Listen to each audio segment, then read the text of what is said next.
कैसे आंसर किया, तो हेतवी मैं आपको ना मैं इसका आंसर देता हूँ, ठीक है, ध्यान से समझना। ठीक है सर, आपको पता है आपके ग्रुप 1 में 3 पेपर है। हाँ सर, ग्रुप 1 में 3 पेपर है, इसके बाद अपन क्लास रैप अप करेंगे। This is a good mindset वाला game, I want my students to understand, because मैं चाहता हूं कि भाई तुम लोग बेस्ट बनो। ठीक है सर, ग्रुप 1 में 3 पेपर आते हैं, एफआर, एएफएम, ऑडिट। इनकी साइकिल चलती है। सर साइकिल चलती है मतलब एफआर इस बार टफ आया तो अगली बार ऑडिट एएफएम टफ आ सकते हैं। मान लो एएफएम टफ आया तो ऑडिट एफआर टफ आ सकते हैं। ऑडिट टफ आया तो अगली बार एफआर एएफएम टफ आएंगे। एक तो पेपर इनको टफ रखना पड़ता है। ठीक है सर, अब गेम समझना, इस टफ पेपर के साथ डील कैसे करना है, ये सबके बस की बात नहीं है। ये सबके बस की बात नहीं है। ये डिफरेंशिएट करता है सीए फाइनलिस्ट को चार्टर्ड अकाउंटेंट से। क्या बात करो सर, हाँ, इतना बड़ा डिफरेंस इसी पेपर से आता है। जब आपके पास कभी भी कोई टफ पेपर आ जाए, ठीक है, तो आपको इसमें से कितने नंबर लेके आने होते हैं, लॉजिकली सोच के बताएंगे, मजा आएगा। मैं बोलूं बाकी 2 पेपर तो इजी हैं, 2 पेपर्स विल बी इजी, या एवरेज कैटेगरी। हाँ सर, इनमें आप आराम से 70 से 80 नंबर स्कोर कर सकते हो। 70 to 80 marks you can easily score in this paper. मैं एग्जांपल देता हूं, मेरे टाइम पे 3 पेपर थे, एफआर, ऑडिट, एफआर, पिछली उस टाइम पे एसएफएम था और फिर था audit. FR was a very easy paper, I got 83 marks. SFM was a very tough paper, I got 61 marks. And audit was again a medium average paper, it then also I got 71 marks. ठीक है, अब sir game समझना, FR, SFM, audit, ये 3 subject है। हाँ sir, जब FR easy आया ना, मेरे दिमाग को पता था अगला कोई एक टफ आने वाला है, अगला कोई एक टफ आने वाला है। ये मेच्योरिटी सब बच्चों में नहीं होती। Not every student has this maturity, ये एनालाइज कर पाना कि ये इजी आ गया तो टफ के लिए मेंटली रेडी रहो। मैं मेंटली ये रेडी होके आया था कि भाई जितना ही टफ पेपर आ जाए ना, देख लेंगे। I believe a lot in Hanuman ji. तो जैसी एसएफएम का टफ पेपर आया ना मेरे सामने, आया भी नहीं था, मुझे पता था आने वाला है, फील आ रही थी कि भाई अब तो कोई आने ही वाला है। मैं बस एक लाइन बोलता था और अभी भी बोलता हूं, संकट कटे मिटे सब पीड़ा, जो सुमिरे हनुमत बलबीरा। फिर से दोहराता हूं, संकट कटे मिटे सब पीड़ा, जो सुमिरे हनुमत बलबीरा। यानी जब आप हनुमान जी का नाम सुमिरन करते हो, जब आप उनका नाम बोलते हो, आप जिंदगी के सारे संकटों को खत्म कर सकते हो। भले ही लक्ष्मण जी की पूरी उस टाइम पे हालत खराब हो चुकी थी, he was just about to die, Hanuman ji उड़ के जाते हैं, पूरा पर्वत उठा के लाते हैं, मस्त जड़ी बूटी लगाते हैं और लक्ष्मण जी रेडी टू फाइट।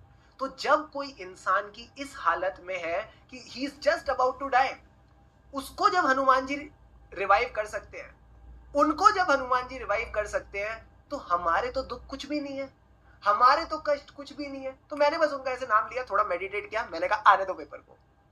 एसएफएम का पेपर आया।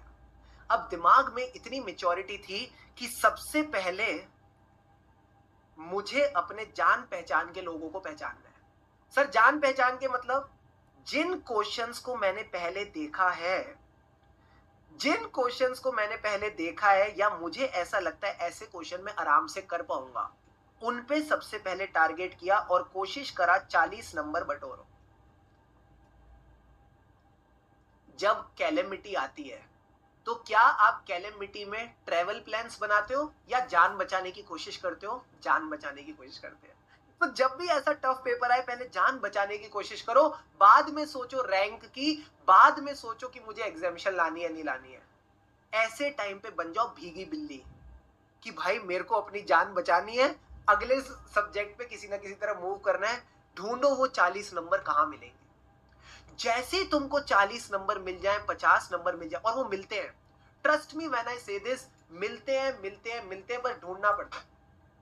ढूंढने से भगवान भी मिलते हैं। 40-50 नंबर के आसान क्वेश्चन क्या है, ये भी मिलते हैं। आईसीआई आपका माइंडसेट चेक कर रहा है, क्या आपको प्रेशर में एक्ट करना आता है, क्या आपको प्रेशर में एक्ट करना आता है, या आप प्रेशर में गिव अप करते हो। सर वो ऐसा क्यों कर रहे हैं? जब आप चार्टर्ड अकाउंटेंट बनते हो ना, आपको मार्केट में एक अलग इज्जत के साथ देखा जाता है। वरना तो बीकॉम वाला भी पढ़ रहा है अकाउंट्स, आप भी अकाउंट्स पढ़ रहे हो, सब अकाउंट्स पढ़ रहे हैं, फर्क क्या है? टैक्सेशन सीएस भी पढ़ रहा है, सीएमए भी पढ़ रहा है, सीए भी पढ़ रहा है, बीकॉम वाला भी पढ़ रहा है, तो इन प्रोफेशंस में ऐसा बेहतर क्या है? तो मैंने कहा बेहतर होती है यही कुछ एलिमेंट्स जहां आपको निखारा जाता है, जहां आपका माइंडसेट चेक किया जाता है, क्या आप एग्जाम में बिखर रहे हो या एग्जाम में खड़े हो। You are getting the point और नॉट? समझ गए सर? तो ये चीज आपने करनी है, सबसे पहले 40 नंबर बटोरे, फिर जब 40 नंबर बटोर लिए, फिर आप थोड़ा सा फ्रंट फुट पे खेल सकते हो, फिर आप थोड़ा फ्रंट फुट पे खेलो और क्वेश्चंस को एनालाइज करना स्टार्ट करो। थोड़ा थोड़ा मीठा मीठा एनालाइज करोगे तो आपको चीजें क्लिक होना शुरू हो जाती है। अगेन मैं क्या बोल रहा हूं, जो इजी पेपर है उनमें तो आ गए 70-80 नंबर, हाँ सर। जो टफ पेपर है उसमें तो 40-50 ही लाने ना पास होने के लिए। जो बच्चा इस हम्बलनेस के साथ पेपर अटेम्प्ट करता है, जो बच्चा इस ग्राउंडेड बिहेवियर के साथ पेपर अटेम्प्ट करता है ना, वो एग्जाम क्लियर कर जाता है। So exams are not only the test of your knowledge, but they are also the test of your grit, determination. कैसे आप आखिरी तक टिके रहते हो, कैसे आप आखिरी तक अपना बेस्ट देते रहते हो, ये होता है बेस्ट देना। ये नहीं कि टफ पेपर आया परेशान हो गए, अरे भाई खुश हो जाओ, पेपर टफ आया है, इसी में सारी जनता वाइप आउट हो जाएगी। मेरे को टिके रहना है, मेरे को टिके रहना है, मेरे को नहीं हार माननी, क्योंकि मेरा रिजल्ट में तो मेरा ही शक्ल दिखेगी ना, मेरा ही नाम दिखेगा। और कभी ऐसा हुआ है कि आईसीए की पास परसेंटेज 0% आई हो? मैंने तो आज तक नहीं देखा। कहीं ना कहीं 10, 12, 12, 15, 15, 20 इतनी परसेंटेज चलती रहती है। तो जब 10 बच्चे पास हो रहे हैं, 15 बच्चे पास हो रहे हैं, इन्होंने अपनी शांति बनाए रखी, ये कूल रहे, ये काम रहे, तो वो मैं क्यों नहीं? Why should I not be the person? है ना? गेम समझ रहे हो? समझ रहे सर?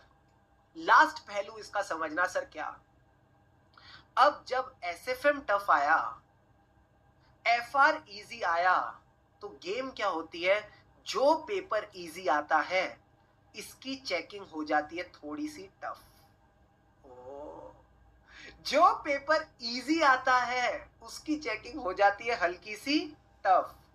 सर टफ का मतलब क्या है? छोटी छोटी चीजें शायद से वो आपकी यहाँ पे चेक करना स्टार्ट करे, बिकॉज सबने अच्छा पेपर लिखा है। तो जब सब अच्छा पेपर लिख रहे हैं तो आपने जहां भी थोड़ी बहुत कमी पेशी कर रखी होगी वहां पे वो पकड़ेंगे, और जो पेपर टफ आता है ना, इसकी चेकिंग हो जाती है इजी, इसकी चेकिंग हो जाती है इजी। तो यहाँ पे आप ना कहीं पे भी ये मत सोचना, कई बच्चे पता है क्या करते हैं, सोचते हैं हम एफआर एसएफएम अच्छा कर लेंगे, ऑडिट में तो बस 40 चाहिए। क्या पता आपका वो अटेम्प्ट आ जाए जहां ऑडिट आसान आ रहा है और ये दोनों टफ आ गए, तो क्या ऑडिट का 40 तुमको बचा पाएगा? फील आ रही है नहीं आ रही है? सर इतना कौन सोच रहा है? अरे तुम नहीं सोचोगे तो तुम्हारे लिए कौन सोचेगा? तो काम चोरी करने से पहले किसी भी सब्जेक्ट में 2 बार सोचना, किसी भी सब्जेक्ट में काम चोरी करने से पहले आपने 2 बार सोचना है कि यार अगर मैंने इस सब्जेक्ट के साथ काम चोरी करी और बाकियों में से कोई एक टफ आ गया तो मेरे को नंबर कौन लाके देगा? सर आपने ऐसा सोचा था? हाँ मैंने सोचा था। मैं बस एक ही चीज में बिलीव करता हूं, लास्ट बात बोलूंगा इसके बाद क्लास रैप अप करेंगे। सर क्या, अगर आप सब्जेक्ट के साथ वफा करते हो, अगर आप सब्जेक्ट के साथ वफा करते हो तो सब्जेक्ट भी आपके साथ वफादारी करता है। Not only the subject, this is applicable to anything in life. आप देख लेना, चाहे आपके दोस्त, अगर आप किसी दोस्त को अच्छा टाइम दे रहे हो, अच्छे से उसके साथ बात कर रहे हो, वो भी अच्छे से बात करेगा, अच्छा टाइम देगा। चाहे आपके पेरेंट्स, आप उनको अच्छा टाइम दे रहे हो, अच्छे से इज्जत दे रहे हो, अच्छे से बात कर रहे हो, वो भी आपके साथ अच्छे से करेंगे। चाहे आपके सब्जेक्ट उठा लो, अगर आप उनको अच्छे से टाइम दे रहे हो, अच्छे से उनके साथ वफा कर रहे हो, वो भी आपके साथ वफादारी करेंगे। बस मजे की बात है, ये सिंपल सा कॉन्सेप्ट सबको समझ नहीं आता, सबके पल्ले नहीं पड़ता, और जिसके पल्ले पड़ जाता है वो पहली बारी में सीए बन जाता है, वो पहली बारी में सीए बन जाता है। So on this positive note, thank you so much for attending today's class. I hope मजा आया।